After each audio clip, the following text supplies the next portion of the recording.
ஓம் ஸ்ரீ குருப்யோ நமகா. அனைவருக்கும் நமஸ்காரம்.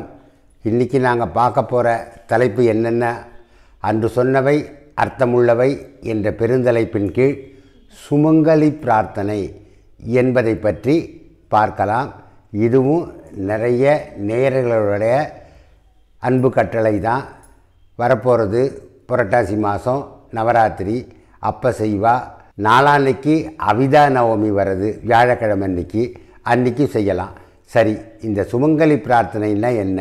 இது முழுக்க முழுக்க ஒரு ladies function. Of the ladies, by the ladies, for the ladies. பெண்களுக்காகவே பெண்களால் செய்யப்படுகின்ற ஒரு ஃபங்க்ஷன். சுமங்கலின்னா யார்? சுமங்கலின்னா உங்களுக்கு தெரியும், கணவன் உயிரோடு இருக்கிறவங்க அப்படின்னு அர்த்தம்.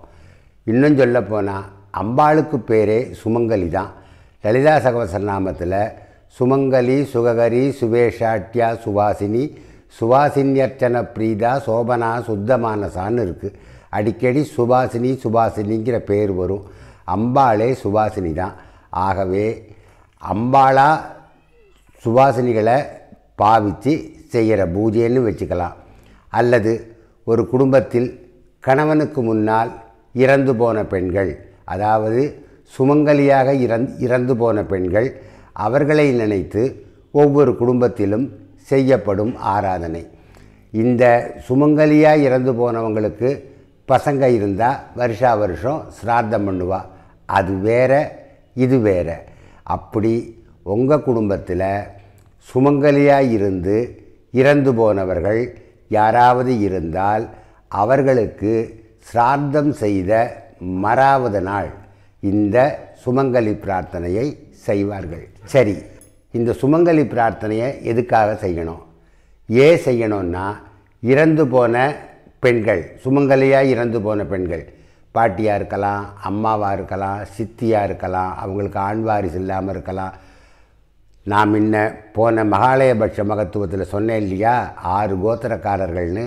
அந்த 6 கோத்திரக்காரர்களில் யார் வீட்டில் இந்த மாதிரி சுமங்கலியாக இறந்து போயிருந்தாலும் அந்த இடத்துல சுமங்கலி பிரார்த்தனை நடக்கும்போது இந்த 6 கோத்திரக்காரர்களும் கலந்து கொள்ளலாம். சகோதரம் இதில் வராது. சரி, இந்த சுமங்கலி பிரார்த்தனைக்கு என்ன செய்கிறது? யார் சீஃப் கெஸ்ட்டு? அந்த குடும்பத்திலிருந்து திருமணமாகி போன பெண்கள், அதுவும் மூத்த பெண், அவள் தான் சீஃப் கெஸ்ட். கரெக்டாக நான் சொல்கிறது? அந்த பெண் சப்போஸ் வெளியூரில் இருக்கா, இப்போ நடக்கிறது, இப்போது மெட்ராஸில் நடக்கிறது, அவள் பாம்பேயில் இருக்கா, என்னால் வர முடியாதுன்னா கன்சல்ட் வாங்கிக்கணும். நான் என்னால் வர முடியாது, நீங்கள் தாராளமாக நடத்துங்கோ, என்னோடய ஆசீர்வாதம் என்னைக்கு இருக்குது அப்படின்னு கன்சல்ட் வாங்கிட்டு அடுத்தடுத்து தங்கைகள் இருந்தால் அவளை சீஃப் கெஸ்ட்டாக நியமிக்கலாம். உங்கள் குடும்பத்தை சேர்ந்தவர்கள் மட்டுமல்ல, அக்கம் பக்கத்திலே உள்ள சுமங்கலி பெண்களையும் கட்டாயம் அழைக்க வேண்டும். ஏன்னா இதெல்லாம் ஒரு கெட் டுகெதர் மாதிரி ஃபங்க்ஷன். அதனால் இவங்க வீட்டில் என்னமோ நடக்குது, நமக்கு என்னன்ட்டு அவங்களும் போகக்கூடாது, நீங்களும் அவங்களையெல்லாம் கூப்பிடாதேன்னு சொல்லக்கூடாது. அவர்களையும் அழைக்கணும். ஒத்தப்படையில் உங்கள் சௌரியத்தை பொறுத்து 5, 7, 9, 11, 13ன்னு நடத்தலாம்.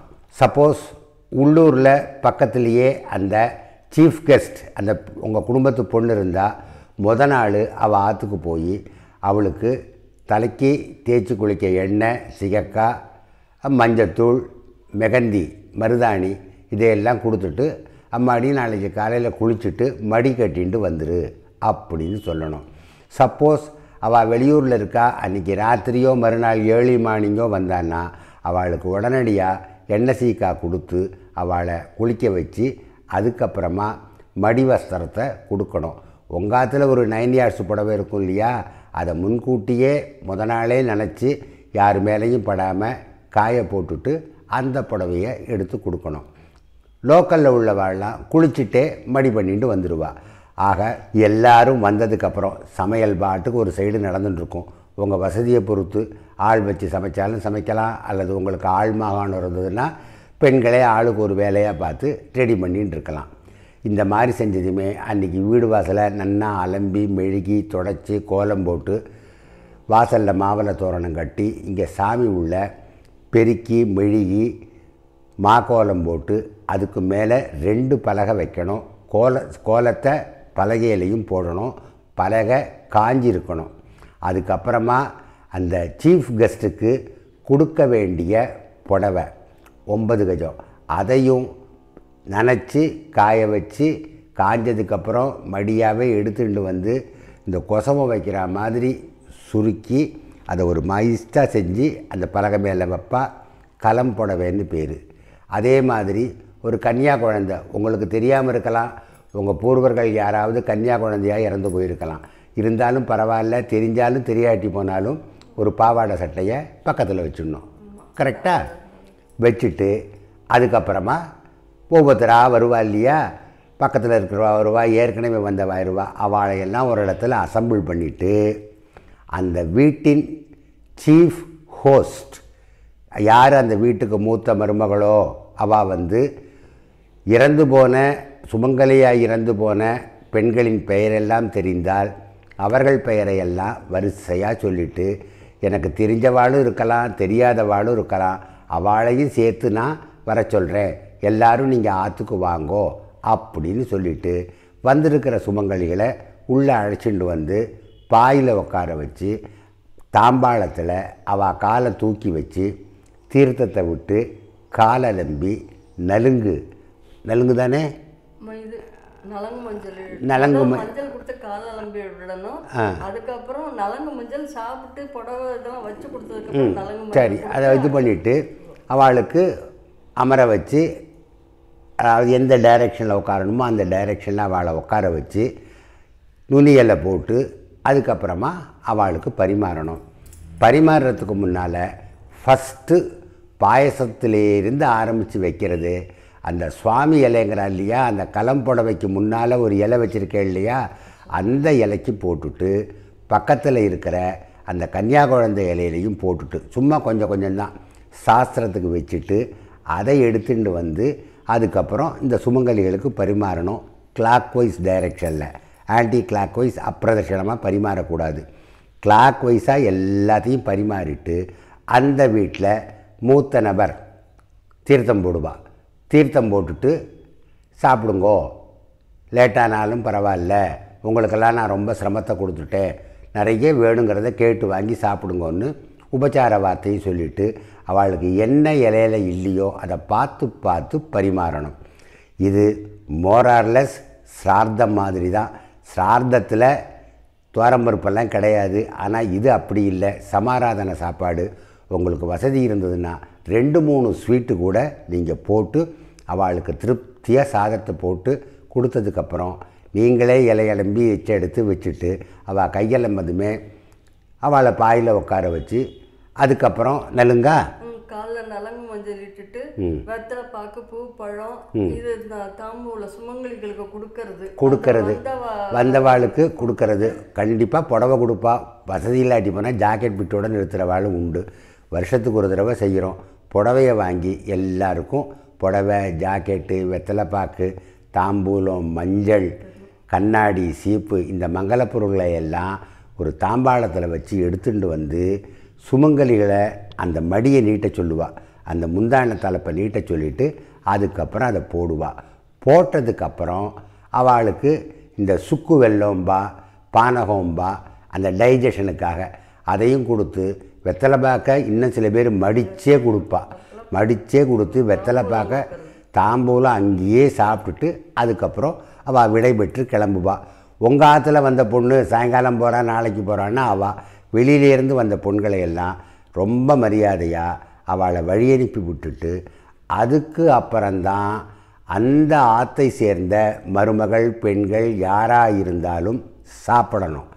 இவள் உக்காந்துருக்கான்னு சொல்லிவிட்டு அவள் கூட உக்காந்து சாப்பிடக்கூடாது. ஏன்னா அவெல்லாம் விருந்தாளி, கெஸ்ட்டு. அந்த கெஸ்ட்டை தான் ஹோஸ்ட், நம்ம விருந்து போடுபவர்கள் கவனிச்சுட்டு அதுக்கப்புறமா சாப்பிடணும். ரைட். அப்புறம் அந்த களத்தில் வச்ச புடவையை என்ன பண்ணுறது? இந்த களத்தில் வச்ச புடவையை உங்கள் ஆற்றுல இருந்து கல்யாணமாகி போன மூத்த பொண்ணு வந்திருந்தான்னா அவள் கையில் கொடுக்கணும். சப்போஸ் அவள் வரலன்னா அந்த புடவையை நீங்கள் முடிஞ்சால் கொண்டு போய் கொடுங்கோ, இல்லை ஃபோனில் சொல்லிவிட்டு கொரியரில் அனுப்புங்கோ. எக்காரணத்தை கொண்டும் களத்திலே வைத்த புடவையை அந்த ஹோஸ்ட் இருக்கா பார்த்தியா, நடத்துகிறாளே, அவாத்து பெண்கள் யாரும் கட்டிக்கொள்ளக்கூடாது. சாப்பாடே வந்தவான்லாம் சாப்பிட்டு போனதுக்கப்புறம்தான் இவா சாப்பிடணும்னு இருக்கும்போது புடவையை மட்டும் அவள் வரல அப்படிங்கிறதுக்காக நான் கட்டிக்கிறேன்னு கட்டவே கூடாது. ஹோஸ்ட்டாக நடந்துக்குங்கோ, கோஸ்ட்டாக நடந்துக்காதுங்கோ அப்படின்னு இதை சொல்லிக்கிறேன். சரி, இந்த ஃபங்க்ஷன்லாம் எதுக்காக செய்கிறோம்? இது அல்லாமல் நவராத்திரி டயத்தில் ஆற்றுக்கு வருவா. பகல் நேரத்தில் வசதி உள்ளவா தினம் 9 சுமங்கலிகள் 9 கன்னியா குழந்தைகளை வச்சு சாதம் போடுவா. இன்னும் ரொம்ப வசதி உள்ளவா மடத்தில் நடக்கும். 9 18 ஆகும், 18 27 ஆகும், 27 36 ஆகும். இப்படி படிப்படியாக ஏற்றிண்டு போய் 9ஆவது நாள் 81 சுமங்கலிகள் 108 சுமங்கலிகள் 108 கன்னியா குழந்தைகளுக்கு பூஜை பண்ணுறதெல்லாம் அது காமாட்சி அம்மன் கோவிலில் நடக்கும். அந்த மாதிரி செய்வா. நமக்கு வசதி 2 சுமங்கலிகள் தான் ஆற்றுக்கு அழைச்சிட்டு வந்து நவராத்திரி காலத்தில் சொல்கிறேன், அவளுக்கு சாதம் போட்டு கையில் துணிமணியை கொடுத்து இந்த மங்கள பொருள்கள் எல்லாம் கொடுத்து நமஸ்காரம் பண்ணி அனுப்பணும். அதே மாதிரி சுமங்கலி பிரார்த்தனையில் அந்த வந்திருக்கிற சுமங்கலிகள்லாம் சாப்பிட்றதுக்கு முன்னால் அவள் ஆற்றுல உள்ள அத்தனை பேரும் இன்க்ளூடிங் மேல் மெம்பர்ஸ் அத்தனை பேரும் அந்த சுவாமி இலைகிட்ட ஒரு சாஷ்டாங்க நமஸ்காரம் பண்ணி பிரார்த்தனை பண்ணணும். அந்த மாதிரி பிரார்த்தனை பண்ணினா அந்த நேரத்தில் நம்ம என்ன நினச்சி பிரார்த்தனை பண்ணுறோமோ அது கண்டிப்பாக நடக்கும். அது இல்லாமல் இந்த மாலைய பட்சத்திலேயே அவிதவா நவமின்னு ஒன்று இருக்குது. விதவான்னா கணவன் இல்லாதவர்கள், அவிதவான்னா கணவன் உள்ளவர்கள்.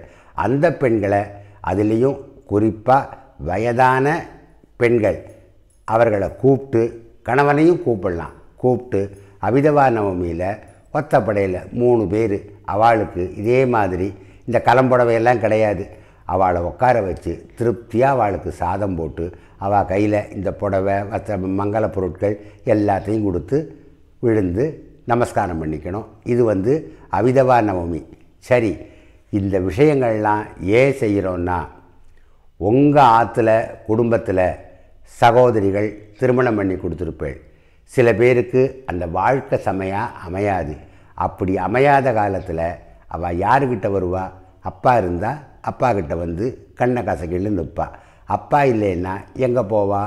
அடுத்து அண்ணன் தம்பிகள்கிட்ட வந்து நிற்பா.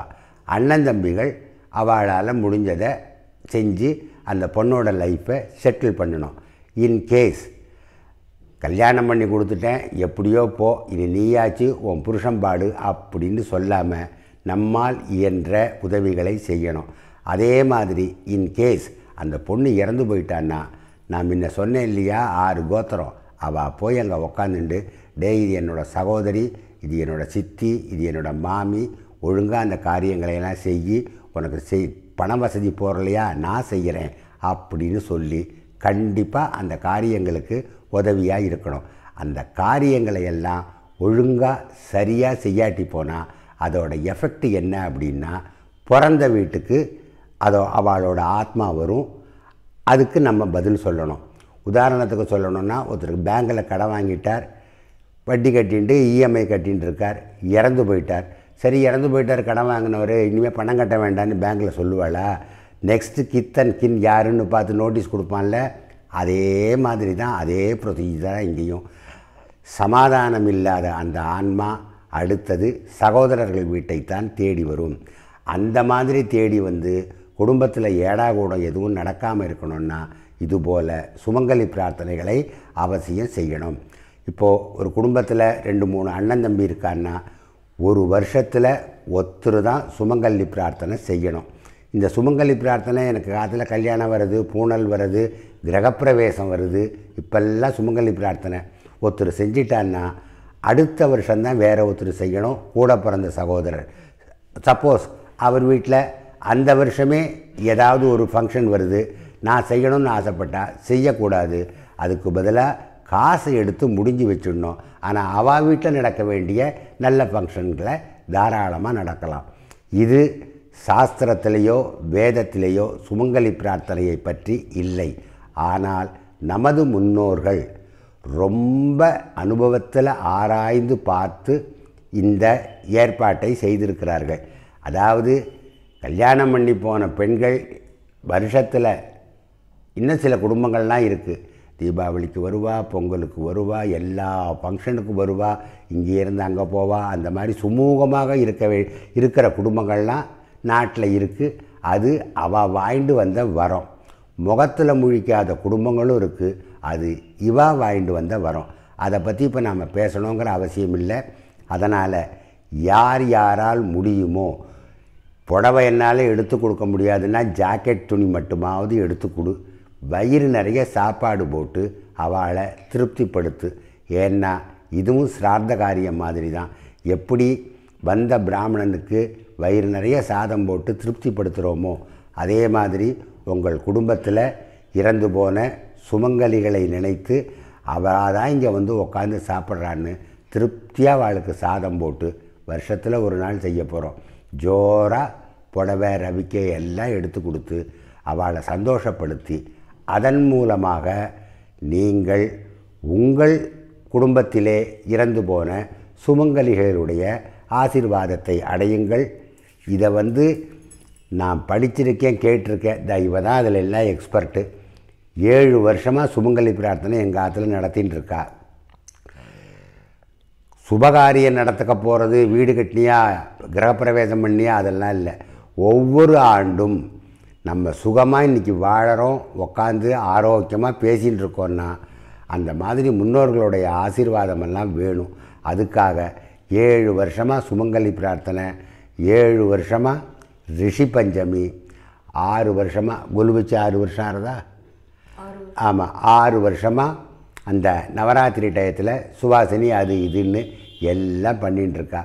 இதெல்லாம் பண்ணிண்டா என்ன கிடைக்கும் அப்படின்னு நீங்கள் கேட்குறது எனக்கு தெரியும். என்ன கிடைக்கும்?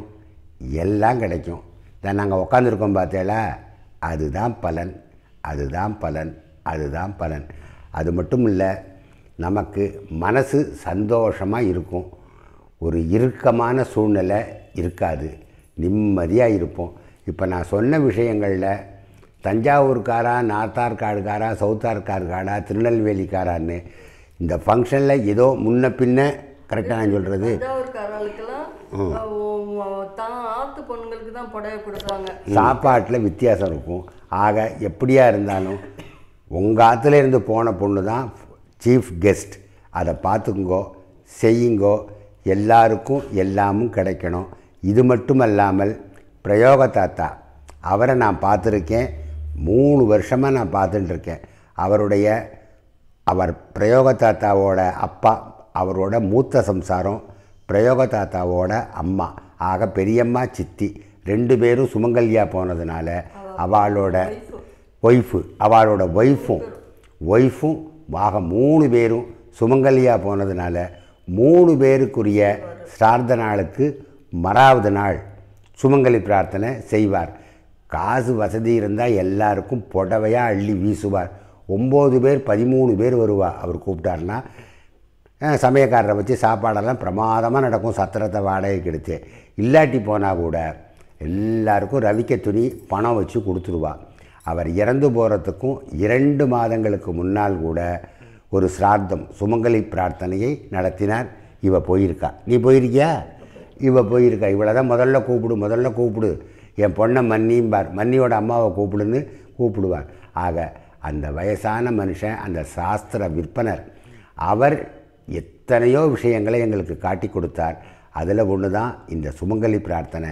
என்னோட எக்ஸ்பீரியன்ஸஸையும் உங்ககிட்ட சொல்லிட்டேன்.